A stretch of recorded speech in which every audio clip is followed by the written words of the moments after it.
Hi friends, Computer and Mobile Tips YouTube channel സ്വാഗതം. ഇന്നത്തെ video ഞാൻ നിങ്ങളുമായി ഷെയർ ചെയ്യാൻ പോകുന്നത് ഡ്യൂപ്ലിക്കേറ്റ് ഫയൽ ഫിക്സർ എന്ന് പറയുന്ന ഒരു ആപ്ലിക്കേഷനെ കുറിച്ചാണ്. ആൻഡ്രോയിഡ് ഫോണുകൾ ഉപയോഗിക്കുന്നവരാണെങ്കിൽ ഒരുപക്ഷെ നിങ്ങൾക്ക് അറിയാൻ സാധിക്കും. നമ്മുടെ ഫോണിന്റെ മെമ്മറി ഏറ്റവും കൂടുതൽ ഉപയോഗിച്ച് തീർക്കുന്നത് ഡ്യൂപ്ലിക്കേറ്റ് ഫയലുകളാണ്. ഒരുപാട് സോഷ്യൽ നെറ്റ്വർക്കിംഗ് ആപ്ലിക്കേഷനുകളൊക്കെ നമ്മൾ ഉപയോഗിക്കാറുണ്ട്. ഇങ്ങനെ സോഷ്യൽ നെറ്റ്വർക്കിംഗ് ആപ്ലിക്കേഷനുകൾ ഉപയോഗിക്കുമ്പോൾ ഒരുപാട് ഫയലുകൾ നമ്മുടെ ഫോണിലേക്ക് ഡൗൺലോഡ് ആകും. ചിലപ്പോൾ ഒരേ ഫയലുകൾ ഒന്നിലധികം പ്രാവശ്യം നമ്മുടെ ഫോണിൽ ഡൗൺലോഡ് ആകും. ഇങ്ങനെ ഒരേ ഫയലുകൾ ഒന്നിലധികം പ്രാവശ്യം നമ്മുടെ ഫോണിൽ ഡൗൺലോഡ് ആകുന്നതിലൂടെ നമ്മുടെ ഫോണിന്റെ ഇന്റർണൽ സ്റ്റോറേജ് അത് പെട്ടെന്ന് തന്നെ തീർക്കും. അപ്പോൾ ഇത് പരിഹരിക്കാൻ വേണ്ടിയാണ് ഡ്യൂപ്ലിക്കേറ്റ് ഫയൽ ഫിക്സർ എന്ന് പറയുന്ന ആപ്ലിക്കേഷൻ നമ്മൾ ഇന്ന് ഉപയോഗിക്കാൻ പോകുന്നത്. ഈ ആപ്ലിക്കേഷൻ പ്ലേ സ്റ്റോറിൽ ലഭിക്കുന്ന ആപ്ലിക്കേഷനാണ്. ഇതിന് വളരെ നല്ല രീതിയിലുള്ള ഡൗൺലോഡ്സ് ഉള്ള ആപ്ലിക്കേഷനാണ് പ്ലേ സ്റ്റോറിൽ.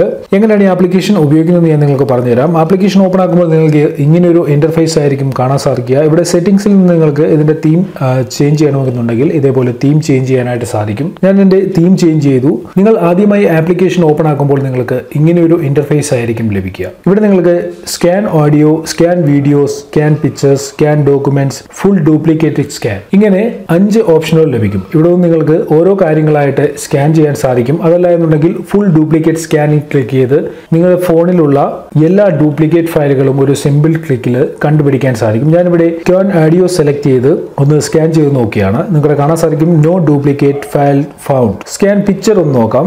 എന്റെ ഫോണിൽ ഡ്യൂപ്ലിക്കേറ്റ് പിക്ചേഴ്സ് വല്ലതും സേവ് ആയിട്ടുണ്ടോ എന്ന്. ഇവിടെ നിങ്ങൾക്ക് കാണാൻ സാധിക്കും ഒരുപാട് ഡ്യൂപ്ലിക്കേറ്റ് പിക്ചേഴ്സ് എന്റെ ഫോണിൽ സേവ് ആയിട്ടുണ്ട്. ഡിലീറ്റ് നൗ എന്നുള്ള ബട്ടണിൽ ക്ലിക്ക് ചെയ്ത് നമുക്ക് ഡിലീറ്റ് ചെയ്യാൻ സാധിക്കും. ഇനി ഫുൾ ഡ്യൂപ്ലിക്കേറ്റ് സ്കാനിൽ ക്ലിക്ക് ചെയ്ത് ഓൾ ഫയൽസ് കണ്ടുപിടിക്കാനായിട്ട് സാധിക്കും. ഇവിടെ നമുക്ക് കാറ്റഗറി ആയിട്ട് വീണ്ടും തിരിച്ചിട്ടുണ്ട്. ഓഡിയോസ്, വീഡിയോസ്, പിക്ചേഴ്സ്, ഡോക്യുമെന്റ്സ് എന്ന് ഇവിടെ നിങ്ങൾക്ക് വീണ്ടും പല കാറ്റഗറി കൊടുത്തിട്ടുണ്ട്. നിങ്ങൾക്ക് ഏതാണോ വേണ്ടത് അത് ഇവിടെ ഒന്ന് സെലക്ട് ചെയ്യുക. നിങ്ങൾക്ക് കാണാൻ സാധിക്കും ഒരേ വീഡിയോ തന്നെ 3 പ്രാവശ്യം എൻ്റെ ഫോണിന്റെ മെമ്മറിയിൽ സേവ് ആയിട്ടുണ്ട്. ഞാൻ വാട്സപ്പിൽ നിന്നോ ഫേസ്ബുക്കിൽ നിന്നോ എന്തോ ഡൗൺലോഡ് ചെയ്തതാണ്. 3 പ്രാവശ്യം ഇത് സേവ് ആയിട്ടുണ്ട്. അതുപോലെ മറ്റു വീഡിയോയിൽ നിങ്ങൾക്ക് കാണാൻ സാധിക്കും ഒരേ വീഡിയോ ആണ് 3-4 പ്രാവശ്യം ഫോണിൽ സേവ് ആയി കിടക്കുന്നു. ഈ ഫോണിൽ ഞാൻ അധികം വീഡിയോസും ഫോട്ടോസും ഒന്നും അങ്ങനെ ഡൗൺലോഡ് ചെയ്യാറില്ല. എന്നിട്ടും എൻ്റെ ഫോണിൽ 3-4 ഫയലുകൾ ഡ്യൂപ്ലിക്കേറ്റ് ഇവിടെ ഫൗണ്ട് ചെയ്തിട്ടുണ്ട്. ഞാൻ ഇവിടെ ഒന്ന് ഇത് ഡിലീറ്റ് ചെയ്യുകയാണ്. നിങ്ങളുടെ ഫോണിലും ഈ ആപ്ലിക്കേഷൻ ഉപയോഗിച്ച് സ്കാൻ ചെയ്ത് നോക്കുക. ഡ്യൂപ്ലിക്കേറ്റ് ഫോട്ടോസോ വീഡിയോസോ വല്ലതും നിങ്ങളുടെ ഫോണിലും നിങ്ങളുടെ ഫോണിന്റെ മെമ്മറി കൂടുതൽ ഉപയോഗിക്കുന്നുണ്ടെങ്കിൽ അങ്ങനെയുള്ള ഫോട്ടോസും വീഡിയോസും ഒക്കെ കണ്ടുപിടിച്ച് നിങ്ങൾക്ക് ഡിലീറ്റ് ചെയ്യാനായിട്ട് ഈ ആപ്ലിക്കേഷൻ നിങ്ങളെ സഹായിക്കും. അപ്പോൾ എല്ലാ സുഹൃത്തുക്കൾക്കും ഈ വീഡിയോ ഇഷ്ടപ്പെട്ട് കാണുമെന്ന് കരുതുന്നു. വീഡിയോ ഇഷ്ടപ്പെട്ടിട്ടുണ്ടെങ്കിൽ ലൈക്ക് ചെയ്യുക.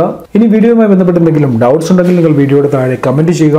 ഈ ചാനൽ സബ്സ്ക്രൈബ് ചെയ്യാത്തവരാണ് വീഡിയോ കാണുന്നതെങ്കിൽ വീഡിയോയുടെ താഴെയായിട്ടുള്ള റെഡ് സബ്സ്ക്രൈബ് ബട്ടണിൽ ക്ലിക്ക് ചെയ്ത് ചാനൽ സബ്സ്ക്രൈബ് ചെയ്യുക. അതിനോടൊപ്പം തന്നെ റെഡ് സബ്സ്ക്രൈബ് ബട്ടൺ അടുത്തായിട്ടുള്ള ബെൽ ഐക്കണിലും ക്ലിക്ക് ചെയ്യുക. ബെൽ ഐക്കണിൽ ക്ലിക്ക് ചെയ്യുന്നതിലൂടെ ഞാൻ യൂട്യൂബിൽ അപ്ലോഡ് ചെയ്യുന്ന എല്ലാ വീഡിയോകളുടെയും നോട്ടിഫിക്കേഷൻ നിങ്ങൾക്ക് ഉടൻ തന്നെ ലഭിക്കുന്നതാണ്. ഓക്കെ ഫ്രണ്ട്സ്, ഇന്നത്തെ വീഡിയോയിൽ ഇത്രയേ ഉള്ളൂ. ഇതിലും നല്ല അറിവുകളുമായി നമുക്ക് അടുത്ത വീഡിയോയിൽ കാണാം.